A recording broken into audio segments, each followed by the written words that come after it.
Benvenuti a Dipinti a Voce, la rubrica video per conoscere più da vicino le opere della collezione della Casa Museo Pietro Ghizzardi. La Casa Museo ha sede a Boretto, in provincia di Reggio Emilia, nell'abitazione in cui l'artista ha vissuto gli ultimi 10 anni della propria vita e che raccoglie oggi la maggiore collezione delle sue opere, pittoriche ma anche plastiche e manoscritte, e il suo archivio storico. Pietro Ghizzardi è uno dei maggiori esponenti della outsider art italiana ed europea, artista irregolare, autodidatta, nasce all'inizio del 1900 e fa per quasi tutta la vita il bracciante agricolo, ma dipinge ogni singolo giorno. La sua opera conosce la notorietà a partire dagli anni 60 grazie all'intervento diretto di Cesare Zavattini, che in qualche modo di Pietro Ghizzardi è stato mentore.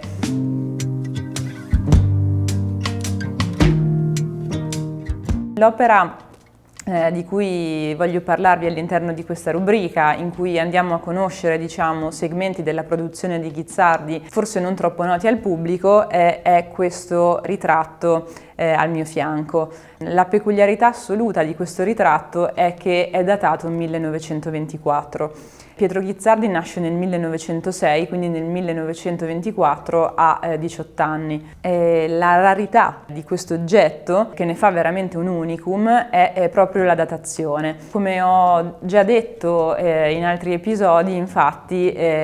l'opera di Pietro Ghizzardi è stata raccolta e catalogata organicamente ed è arrivata a noi a partire prevalentemente dalla fine degli anni 40, dalla metà e dalla fine degli anni 40 in avanti. Sappiamo però che Pietro Ghizzardi dipinge almeno da quando è ragazzino. Lo riporta lui stesso in varie testimonianze orali e scritte, e nel 1929, come lui scrive, mi ricordo ancora, la sua autobiografia,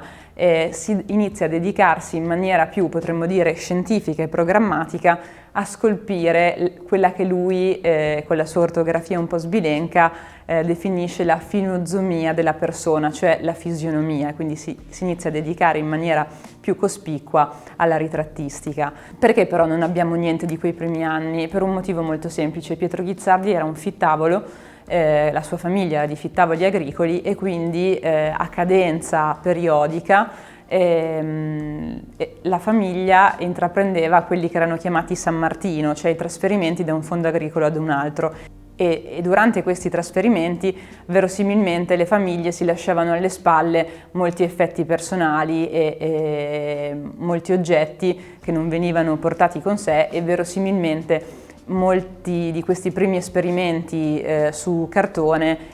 hanno subito questa sorte. Come sappiamo dalla sua autobiografia, mi ricordo ancora, suo fratello Marino in qualche modo avversava la sua volontà di dipingere, nella quale appunto ravvisava in qualche modo una sottrazione di energie e di forze al lavoro nei campi, che era ciò che consentiva poi la sopravvivenza alla famiglia, e quindi spesso vi furono contrasti che causarono anche in talune occasioni la distruzione di alcune opere. Quindi comunque da quando Pietro Ghizzardi si trasferisce nella provincia di Reggio Emilia, da quella mantovana, negli anni 30, continua a dipingere, lo sappiamo per certo, ma le attestazioni conservate che abbiamo risalgono prevalentemente a partire dagli anni 40.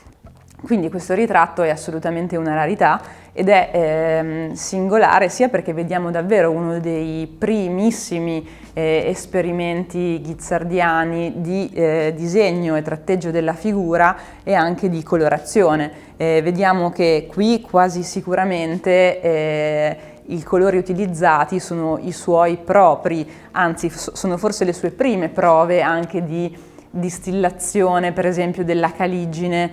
da cui ricava il colore nero, o di trattamento della terra o del mattone da cui deriva l'incarnato di questo soggetto. E vediamo anche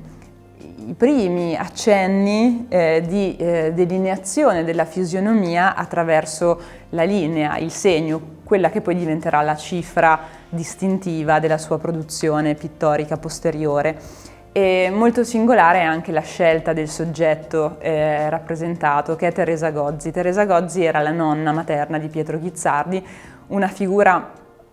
molto rilevante nella sua biografia e anche qui mi ricordo ancora, lo attesta molto frequentemente, e fu in qualche modo la persona che maggiormente all'interno della famiglia lo spronò a coltivare questa vena artistica e che non ebbe mai a contestarla, ma anzi fece di tutto perché lui potesse in qualche modo continuare ad esprimerla, pur nella limitatezza delle possibilità dell'epoca.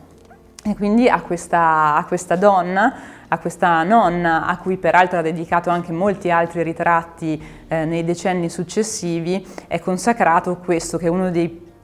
primissimi appunto esperimenti eseguito su una carta estremamente fragile e anche usurata dal tempo, che è stata recentemente restaurata. La ieraticità che contraddistingue questo soggetto senz'altro ci può portare a immaginare che Pietro Ghizzardi si sia ispirato, se non altro nel portamento, nella composizione, a quella che era la ritrattistica anche fotografica dell'epoca, perché appunto non è dissimile da tante fotografie di altri parenti che abbiamo conservate sempre qui nel nostro archivio. Mi sembrava oltremodo importante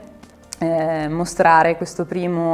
uno dei primi esempi di ritrattistica ghizzardiana che possediamo e in qualche modo io trovo che vedere su questa carta che ha ormai quasi 100 anni di storia il profilo della nonna del pittore in qualche modo sia davvero estremamente commovente e dia conto comunque di quella tensione, di quella sorta di vocazione profonda che poi ha spinto Ghizzardi a perseguire la via dell'arte nonostante le enormi e senza dubbio oggettive difficoltà che la vita ha posto sul suo cammino.